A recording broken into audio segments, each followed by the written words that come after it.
The Israeli army announced that it had destroyed most of the stockpiles of strategic weapons in Syria, carrying out several hundreds of strikes on the territory of the neighboring country, plunged into chaos after the fall of Bashar al-Assad's regime. The Israeli army launched more than 500 airstrikes on military targets in Syria.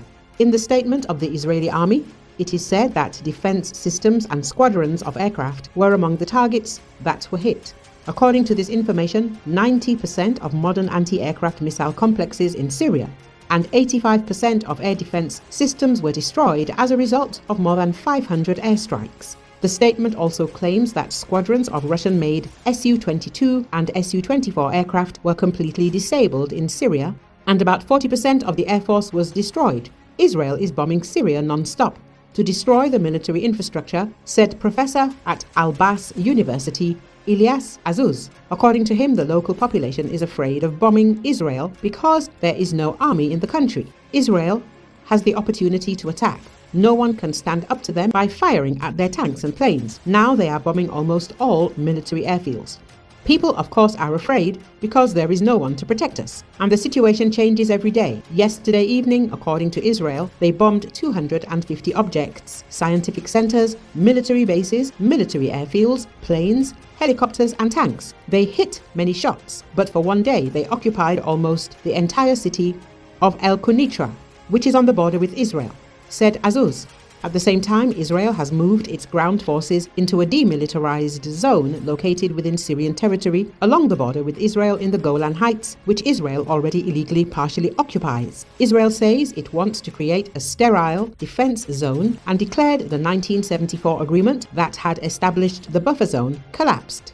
Claiming much of the credit for the lightning advance of the Syrian group, Hayat Tahrir al-Sham, Israeli Prime Minister Benjamin Netanyahu said to journalists, "The collapse of the Syrian regime is a direct result of the severe blows with which we have struck Hamas, Hezbollah and Iran." The attacks on Syria, Mayrav Zonszine, a senior analyst with the crisis group, said, "We're a mixture of both opportunism and strategy."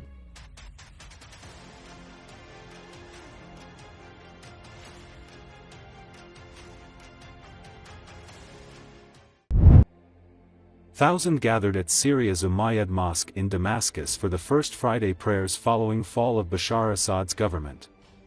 The prayers are particularly symbolic as in the early days of the anti-government uprising turned civil war in Syria, protesters would turn out en masse after visiting the mosque. Ahmad al-Shara, formerly known as Abu Muhammad al-Golani, the leader of insurgency that toppled Assad in a lightning 10-day march across the country to Damascus, congratulated the great Syrian people for the victory of the Blessed Revolution on Friday. After prayers, thousands went on to celebrate in Umayyad Square, the largest in Damascus. The crowd included many families with children, while some had come from far-flung areas of the country, including from Idlib, the longtime rebel enclave in the northwest of Syria, for years isolated on the other side of the civil war's battle lines.